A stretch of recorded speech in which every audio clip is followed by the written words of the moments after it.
सर्व para स्वामी सी சாமி உனக்கபயம்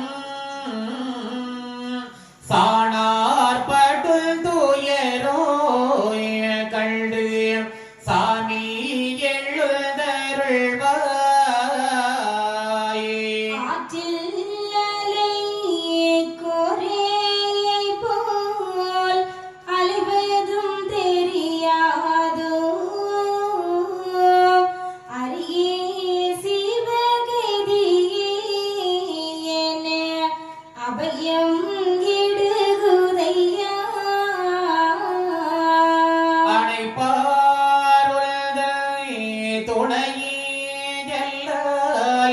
அவர்க்கு ஏது முள்ளோ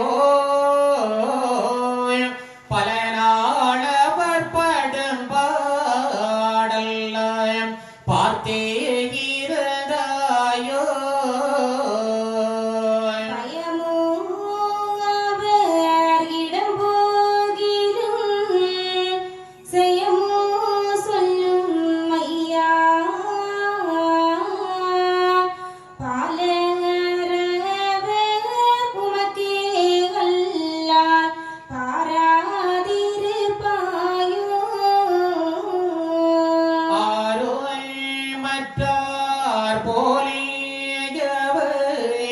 அலைவதோ தெரியாதோ அரணே சிவமருகா உனக்கு அபயோ உனக்கு அபயம் அவரால் நாங்கள் படும்பாடெல்லாம் அறியலையோ சுவாமி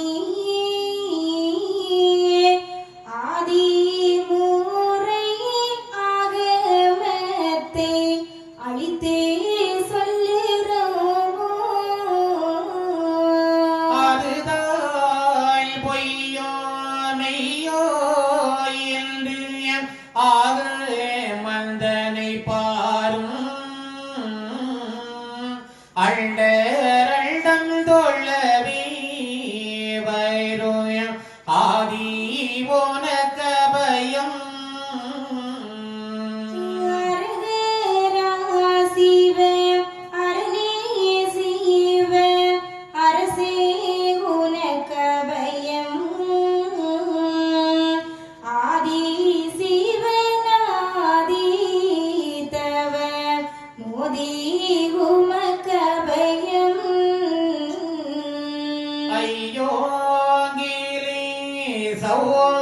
சௌவாங்கினய அரசி உனக்கு அபயம்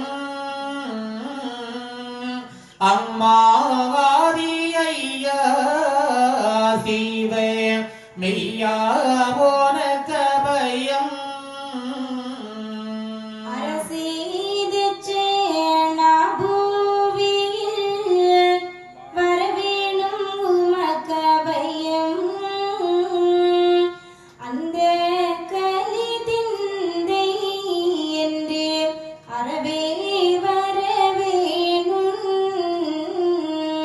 அத்திட களி செத்திட களி அரவி வரவேணும்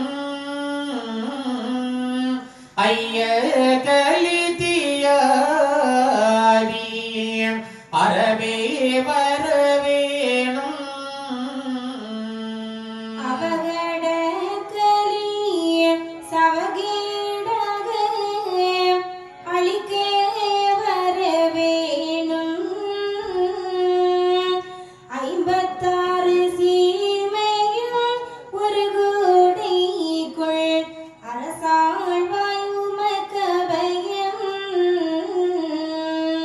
அத்தாவும கபயம் சீவ முத்தாய உனக்கு அபயம் ஆதி நாராயணர்க்கு பாலல் ஆனு கோடதீர ஆதி உனக்கு அபயம் சிவ சோதி உனக்கு அபயம்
கைக்குள் தர்ம தரணியாள வந்தாய் சாணா கோரு வேத கோரு தானானா உனக்கு பயம் தாண்டும்பதி கூண்டபதி தானானாய் உனக்கு அபயம் தவமே தட்சணா பூமியில் தானே வருவாயே. தேவர்கள் எல்லாம் இந்த கலியை அழிப்பதற்காக ஐயா நாராயண பரம்பொருள் வைகுண்டமாக அவதரித்து வந்த அந்த நிலையை அறிந்து வேண்டுதல் வைக்கின்றார்கள். அதாவது நம்பிக்கை நமக்கு முதல்ல என்னது இருக்கணும்? நம்பிக்கை இருக்க வேண்டும். தேவர்களும் நம்பிக்கையாக சொல்லுகின்றார்கள். ஏழை முகம் நீங்க மட்டும்தான் பார்ப்பீங்க, மனிதர்கள் பார்க்க மாட்டாங்க. ஏழை யாரும் எந்த நிலையில் இருந்தாலும் எல்லோருக்கும் ஒருபோல அருள் கொடுப்பது இறைவன். எனவே உங்களால் தான் இந்த கலியை அழிக்க முடியும் என்று நம்பிக்கை வைத்தார்கள். அதாவது கண்ணபிரான் ஆயர்பாடியில் திடீர்னு என்ன சொன்னாரு? இயற்கையை வழிபடுங்கள். இந்திரனுக்கு எதுக்கு நீங்க பூசை செய்ய வேண்டும்? இயற்கை தானே உங்களுக்கு எல்லாம் தருகின்றது. இந்த மலையை நீங்கள் வணங்குங்கள் என்று கண்ணபிரான் சொன்னார். கண்ணபிரான் சொன்ன காரணத்தினால் கண்ணன் சொல்லிவிட்டானே என்று சொல்லி எல்லோரும் என்ன செஞ்சாங்க? மலையை வணங்கினார்கள். அதனால அதிகப்படியான கோபம் அடைந்த இந்திரன் நிறைய அதிகப்படியான புயல் காற்று மழையினால் ஆயர்பாடியையே அழித்து விட வேண்டும் என்று நினைத்தார். ஆனா கண்ணன் இருக்கின்றார், அவருக்கு அந்த எண்ணம் இல்லை. மழை அதிகப்படியாக பொழிகின்றது, புயல் காற்றுகள் வீசுகின்றது. எல்லா மக்களும் கண்ணன் போறாங்க. கண்ணா, உன்னுடைய பேச்சை கேட்டுதானே நாங்கள் இயற்கையை வணங்கினோம், அந்த மலையை வழிபட்டோம். ஆனால் பாத்தியா, இந்திரன் கோபப்பட்டுட்டான், என்ன செய்வது என்று கேட்க அந்த மலையையே குடை போல எடுத்து என்ன செஞ்சாரு?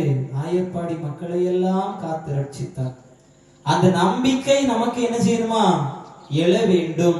அதுபோல காளிங்கன், அந்த யமுனை நதிக்கரையில காளிங்கன் என்ன செஞ்சான்?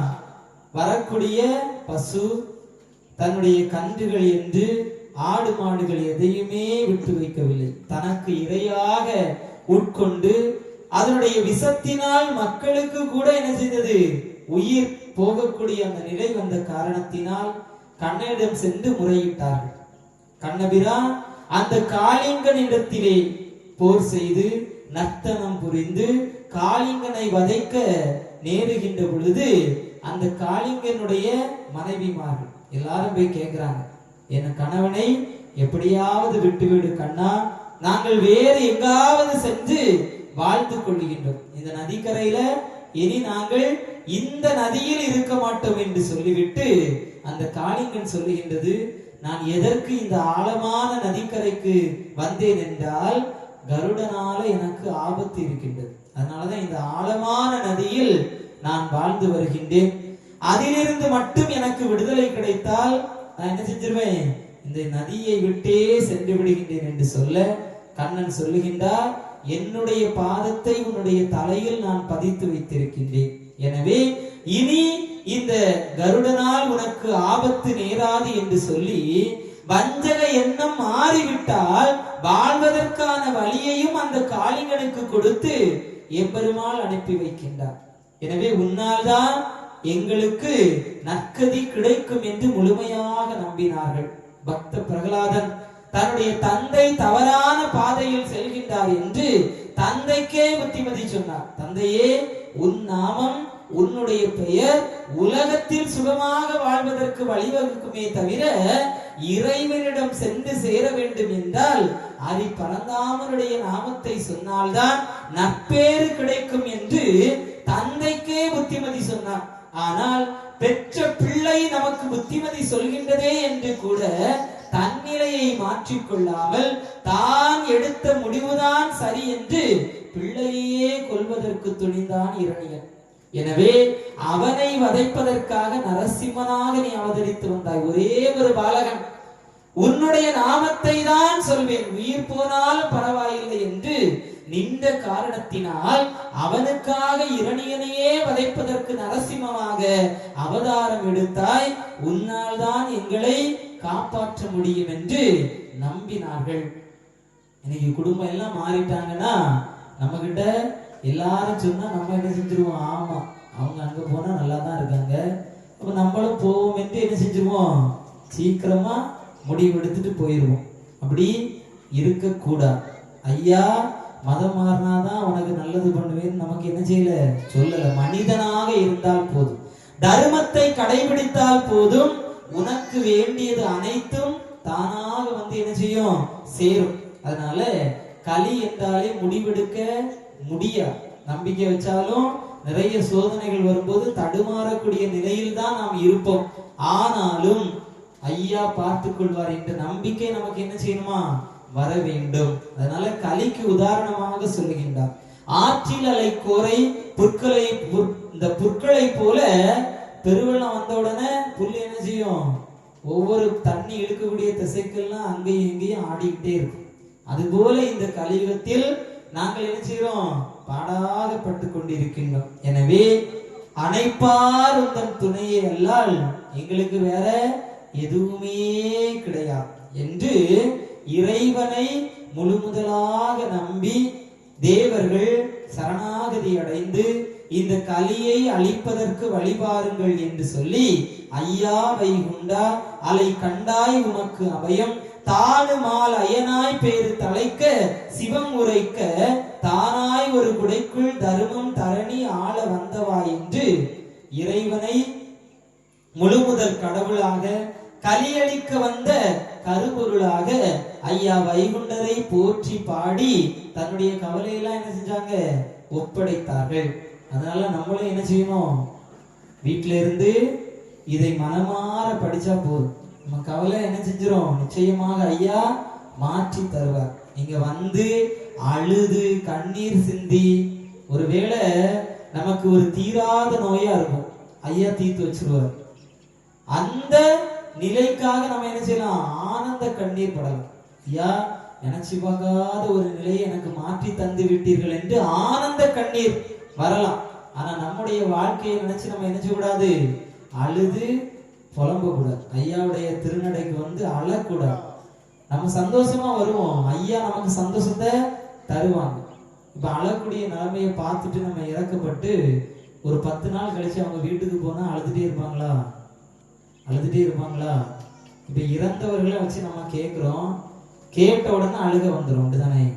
அது முடிஞ்சதுக்கு அப்புறம் நினைச்சிட்டு இருக்கிறோமா, நம்ம வேலைய பார்க்க ஆரம்பிச்சிடும். அப்புறம் யாராவது ஞாபகப்படுத்தினாதான் அந்த அழுக நமக்கு வரும். இல்லைன்னா சிரிக்கக்கூடிய நேரம் நம்ம சிரிக்கின்றோம். அதனால இறைவன்கிட்ட வந்து நம்ம அழுதுதான் சொல்லணுங்கிறது கிடையாது. ஐயா எப்பொழுதும் இரவு பகலாக கண் விழித்து என்ன செஞ்சிருக்கிறாரு, பார்த்து கொண்டே இருக்கின்றார். இறைவன் உறங்கினா எல்லாம் போச்சு. பொற்றிய கையதனை சற்றே திறந்து விட்டால் உலகம் அழிந்திடுமே சிவனே ஐயா. அதனால நம்மளை கைக்குள்ள வச்சு என்ன செய்யறாங்க, பாதுகாத்து கொண்டு இருக்கின்றார். அதனால கவலை என்றால் ஐயா கிட்ட நம்ம என்ன செய்யலாம், அபயம் முறையம் இடலாம். அதுதான் ஐயா நமக்கு இன்றைக்கு அற்புதமாக தந்திருக்கின்றார். எனவே தெச்சனம் மீதே வந்து தெய்வமாய் இருந்து கொண்டு மிச்சமாய் புதுமை காட்டி மேதினியில் எவரும் காண உச்சமே சான்றோர்க்கு இன்று உதவியும் செய்வாய் என்று பச்சமாய் தேவரெல்லாம் வைகுண்டரின் பதத்தில் வீழ்ந்தார் என்ற வாசகத்தோடு இன்றைய நாள் இந்த திரையிடு வாசிப்பானது அடுத்தது உகப்படிப்பு அன்னதர்மத்தோடு நிறைவு பெற இருக்கின்றது. எனவே ஐயா இன்றைய தினம் நமக்கு காணிக்கை கைகூலி காவடி எதுவுமே வேண்டாம் அப்படின்னு ஐயா நமக்கு சொல்லி இருக்கின்றார். மதத்தை முன்னிறுத்துவதற்கு பதிலாக மனிதநேயத்தை முன்னிறுத்த வேண்டும். சாதியை முன்னிறுத்துவதற்கு பதிலாக எல்லோரும் ஒரே சாதி தான். ஐயாவுடைய பிள்ளைகள் அப்படி நம்ம என்ன செய்யணுமா, தருமேகத்திற்காக ஐயாவிடத்தில் வேண்ட வேண்டும் என்று ஐயா அத்தனை நிலைகளையும் நமக்கு சொல்லி இன்றைக்கு எம்பெருமானுடைய அருளினால் ஐயாவுடைய திருநடையில் தான தர்மம் செய்த அன்பு குடும்பங்கள் அனைவருக்கும் எம்பெருமான் வருடந்தோறும் இந்த தான தர்மங்களை செய்வதற்கான எல்லா செல்வங்களையும் அருள வேண்டும், அந்த எண்ணங்களையும் அருள வேண்டும் என்று ஐயாவுடைய திருப்பாதத்தில் நாம் எல்லோரும் வேண்டுதல் வைத்து இன்றைக்கு இந்த திரியடு வாசிப்பு திருவிழாவில் ஐயாவுடைய திருநடைக்கு வந்திருந்து கேட்ட மக்கள், வீடுகளில் இருந்து கேட்ட மக்கள், அதுபோல தான தர்மம் செய்த அன்பு மக்கள் எல்லோருக்கும் எம்பெருமான் தருமேக வாழ்க்கையை நிச்சயமாக தருவார் என்ற நம்பிக்கையோடு அனைவருக்கும் எம்பெருமானுடைய அருளோடு மனமாற நன்றி சொல்லி வாசகம் படித்து நிறைவு செய்வோம். தெச்சனம் மீதே வந்து தெய்வமாயிருந்து கொண்டு மிச்சமாய் புதுமை காட்டி மேதினியோரும் காண உச்சமே சான்றோர் கீந்து உதவியோ செய்வாயன்று பச்சமாய் தேவரில் வைகுந்தரில் பதத்தில்